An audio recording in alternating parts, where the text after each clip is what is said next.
So hello guys, welcome back again. This is the part 2 of seed structure and germination. I hope you are doing well. तो चलो अब differences देख लेते हैं. यहाँ तक हमने पढ़ लिया था. ठीक है. तो बीन सीड और मेज सीड. बीन में टू कॉटिलेडनस सीड होती है. मेज has only one cotyledon which is called scutellum. ठीक है. बीन टू कॉटिलेडनस, मेज वन कॉटिलेडनस. देखो स्कुटेलम लिखा हुआ भी मैं देखी नहीं थी वैसे. ठीक है. Bean has no endosperm. Okay. Maize has a large endosperm present. हाँ, हमने पढ़ा था ना कि एंडोस्पर्म और एम्ब्रियोनिक लेयर को एपिथेलियल लेयर सेपरेट करती है. ठीक है. बीन के अंदर बहुत ही लार्ज एम्ब्रियो रहता है. मेज में छोटू सा एम्ब्रियो रहता है. ठीक है. इसको ऑर्डर में याद रखने के लिए एक सीक्रेट ट्रिक बता रही हूँ. NL LS ऐसा याद रखना है. No endosperm, this has large endosperm. ठीक है. प्लेम्यूल लीव्स फोल्डेड होती है इसमें. प्लेम्यूल लीव्स रोल्ड होती है. आप देख सकते हो, अगर आपको थोड़ा समझ में आएगा तो प्लेम्यूल वाली लीव्स रोल हो रही है, उसमें फोल्ड हो रही है बीन वाली साइड्स में. ठीक है. इस तरीके से फोल्ड हो रही है. प्लेम्यूल बहुत लार्ज होता है. मेज यानी वन कॉटिलेडन है तो प्लेम्यूल छोटा सा होता है. तो हाइलम एंड माइक्रोपाइल इसमें विजिबल है, इसमें नॉट विजिबल है. Seed separately contained in the fruit called pod. ठीक है. Seed wall, the fruit wall fused to form single grain. It is grain, that is why they are fused. चलिए अब इसको check करते हैं. Plumule is the future root and radicle is the false. First वाला false. Yes. Micropyle serves for the emergence of radicle. True. सही. Cotyledon and castor are a big store of food for the embryo. It's true. अच्छा false है. हाँ, okay understood. Castor are big store of food for embryo. नहीं, तो ये false है. ठीक है. मेज ग्रेन हैज़ लार्ज एंडोस्पर्म. या मेज ग्रेन हैज़ एन एंडोस्पर्म. हमने पढ़ा है ना कि एपिथेलियल लेयर सेपरेट करता है एंडोस्पर्म और एम्ब्रियोनिक उसको. This is true. इसको मैंने देख लूँ. So tegmen is the outermost layer of the seed. It's false. Tegmen inner होती है गाइस, टेस्टा आउटर होती है. तो चलिए अब जर्मिनेशन पढ़ते हैं. ठीक है. अच्छा, मैं ना इसको आपको अपने ओन वर्ड्स में समझाती हूँ. डोमेंसी एक रेस्ट का पीरियड होता है. ठीक है. एम्ब्रियो डोमेंट रहता है, पर बाहर से आपको ऐसा दिखता है, पर अंदर जो भी केमिकल एक्टिविटीज़ रहती है उसके अंदर रहती है. बहुत छोटी क्वांटिटी में फूड वो यूटिलाइज़ करता है. ठीक है. जो ड्राई सीड्स रहती है वो ऑक्सीजन लेती है एंड कार्बन डाइऑक्साइड गिफ्ट करती है. ठीक है. और हीट भी रिलीज़ करती है वो, है ना. और अगर आप वही क्या बोलते हैं उसको, सीड को प्रॉपर कंडीशन में डालोगे, हाँ, प्रॉपर कंडीशन में डालोगे आप उसको, तो डॉर्मेंट एम्ब्रियो अवेकन हो जाएगा. ठीक है.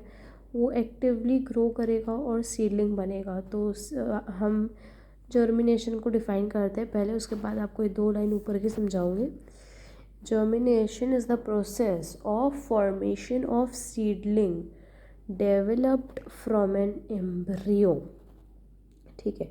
अब ये जो चेंजेस आते जा रहे हैं, इसको कलेक्टिवली टर्म किया गया है जर्मिनेशन. सीडलिंग बनने के दौरान जितने भी चेंजेस आ रहे हैं उसको कलेक्टिवली जर्मिनेशन बोलेंगे. ठीक है. और ये प्रोसेस है. Germination is the process of formation of a seedling developed from an embryo. ठीक है. अब ये वाला मैं आपको समझाती हूँ. अच्छा, अब एक ताज़ी सीड है, ठीक है, प्लांट की, वो जब तक जर्मिनेट नहीं करेगी, अगर वो डॉर्मेंसी पीरियड से नहीं गुजरे तो जर्मिनेट नहीं करेगी. फ्रेश सीड लो आप उसको. ठीक है. और जर्मिनेशन की पूरी कंडीशंस है कि फेवरेबल टेम्परेचर, ये सब है, पर वो जर्मिनेट क्यों नहीं करेगी? क्योंकि सबसे पहले उसको एक डोरमेंसी पीरियड से गुजरना पड़ेगा, ड्यूरिंग विच उसके अंदर फिजियोलॉजिकल मैच्योरेशन होगा। कंडीशन नेसेसरी फॉर जर्मिनेशन समझाती हूँ उसको, एकदम छोटे हैं उसमें से। अच्छा, तो बहुत सारी कंडीशन ऐसी रहती है जो जर्मिनेशन के लिए नेसेसरी रहती है, ठीक है, और उससे सीडलिंग्स बनती है आपकी, जैसे water, suitable temperature and air, ठीक है। वाटर सीड ऑब्टेन करती है नेचुरल कंडीशन, जैसे सॉइल से, नेचुरल इन्वायरमेंट से ऑब्टेन करती है, ठीक है। वाटर मेनली माइक्रोपाइल के, उस माइक्रोपाइल हमने पढ़ा था, छोटा सा हाइलम के ऊपर डॉट ऐसा रहता है, अगर ये हाइलम है तो, ठीक है, स्कार, वाइटिश स्कार हाइलम ऐसा है तो उसके ऊपर ये डॉट रहेगा, ठीक है। वाटर के 2 मेन यूजेस क्या है? सीड स्वेल होती है और कंसिक्वेंटली सीड कोट गाइस इसमें रप्चर हो जाता है, ठीक है, और वो क्या करता है, इनेबल करता है रेडिकल को रूट लाने के लिए, मतलब रेडिकल को पुश आउट करता है बाहर, ताकि रूट सिस्टम फॉर्म हो। हाँ, तो अब वाटर नेसेसरी होता है बहुत सारे केमिकल रिएक्शंस के लिए, ठीक है, एंड फॉर एंजाइम्स के लिए, ताकि वो जो एंजाइम्स प्रोड्यूस हो, वो स्टोर्ड फूड, कहाँ स्टोर्ड होता है फूड? कोटिलेडन या एंडोस्पर्म में, ठीक है, ताकि उसको वो डिज़ोल्व फॉर्म में कन्वर्ट करे, जो एम्ब्रियो के लिए सूटेबल हो, ठीक है, एम्ब्रियो वो कंज्यूम कर पाए। सूटेबल टेम्परेचर की बात करते हैं। सूटेबल टेम्परेचर मतलब बहुत ही कम टेम्परेचर और बहुत ही ज़्यादा टेम्परेचर सीड के लिए सूटेबल नहीं होता है। ऑप्टिमम टेम्परेचर होना चाहिए, ठीक है, 25 to 35 डिग्री।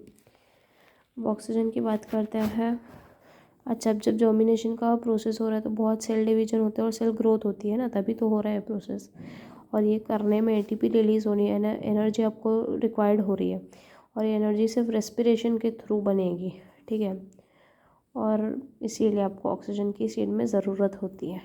अच्छा, अगर आप सीड को बहुत ही अंदर डाल दो एकदम, ठीक है, मिट्टी आपने खोदी और उसके अंदर एकदम सीड को सोन कर दो, ठीक है, तो ऑक्सीजन तो नहीं रहेगा, रेस्पिरेशन नहीं होगा।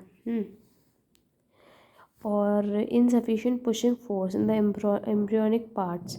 हाँ, पुशिंग फोर्स चाहिए ना आपको सीड को सीडलिंग बनाने में, तो वो नहीं मिलेगा। अब हम देखते हैं एक्सपेरिमेंट्स को, experiment to prove that water is necessary for germination, ठीक है, पहले इसको पढ़ेंगे। अच्छा, आपको 2 बीकर लेना है, ए और बी।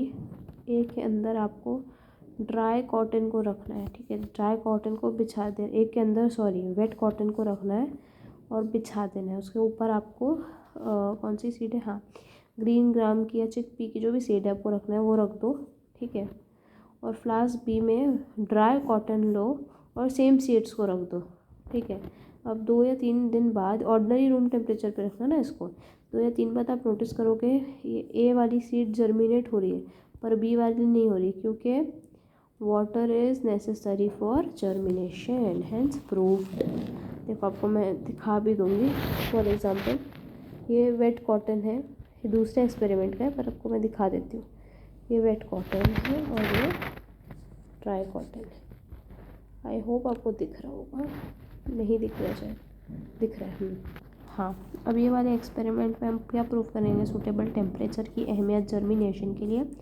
फिर से बीकर्स ले लो, ए और बी, ठीक है। अब उसके अंदर भी अब क्या करना है, दोनों बीकर्स में वेट कॉटन वूल लगाना है, दोनों बीकर्स में वेट कॉटन वूल बिछा दो, उसके ऊपर ग्रीन ग्राम सीड रख दो।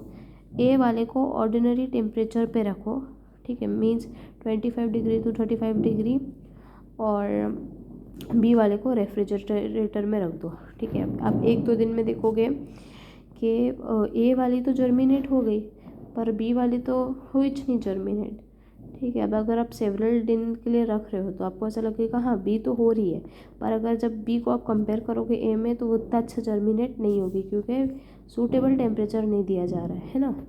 अब हम देखते हैं experiment to prove air is needed necessary for germination. इसमें क्या करना है आपको, ए और बी नाम के फ्लास्क ले लो, ठीक है, कॉनिकल फ्लास्क, और वेट कॉटन बिछा दो, वेट कॉटन वूल दोनों में बिछा दो, ठीक है।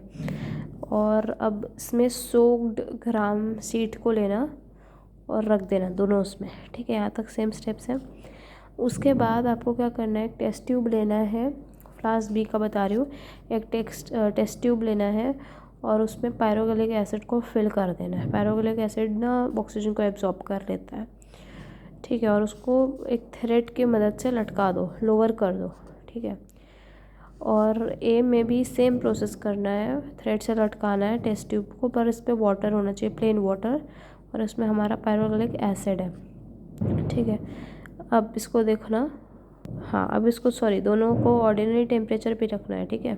अब आप धीरे धीरे ऑब्जर्व करोगे कि ए वाला तो परफेक्टली जर्मिनेट कर रहा है, पर बी वाला जर्मिनेट नहीं करेगा क्योंकि इसमें एयर ही नहीं है, ऑक्सीजन ही नहीं है। 3 बीन सीड एक्सपेरिमेंट करते हैं, ठीक है। तो ये है एक फ्लास्क, इसमें air dried mature bean seed को लिया है, ठीक है हमने, पहले से ही है, ठीक है। तो टॉप वाली जो सीड है उसको एकदम वाटर से ऊपर रखा है, ठीक है।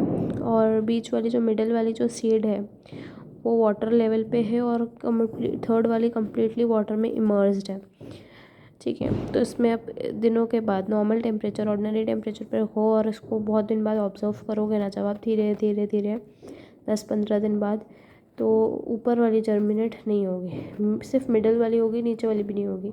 ऊपर वाली के पास ऑक्सीजन है गाइस, पर इसके पास वाटर नहीं है। बीच वाली के पास वाटर भी है, वेल बैलेंस्ड, ऑक्सीजन भी, इसीलिए जर्मिनेट हुआ। थर्ड वाली कम्प्लीटली इमर्स्ड है वाटर पे, तो इसके पास तो कुछ ऑक्सीजन है ही नहीं ना, तो जर्मिनेट कैसे करेगी, ठीक है। अब मैं थर्ड पार्ट बनाऊंगी गाइस नेक्स्ट वीडियो, उसमें हम टाइप्स ऑफ जर्मिनेशन देखेंगे। Hope this video help you a lot, आपको अच्छे से एक्सपेरिमेंट समझ में आ गए हो, ठीक है। चलिए बाय, फिर मिलते हैं नेक्स्ट वीडियो में। जब तक के लिए उसको अच्छे से सीखिए जो मैंने आज पढ़ाया है आपको, ठीक है। चलिए बाय।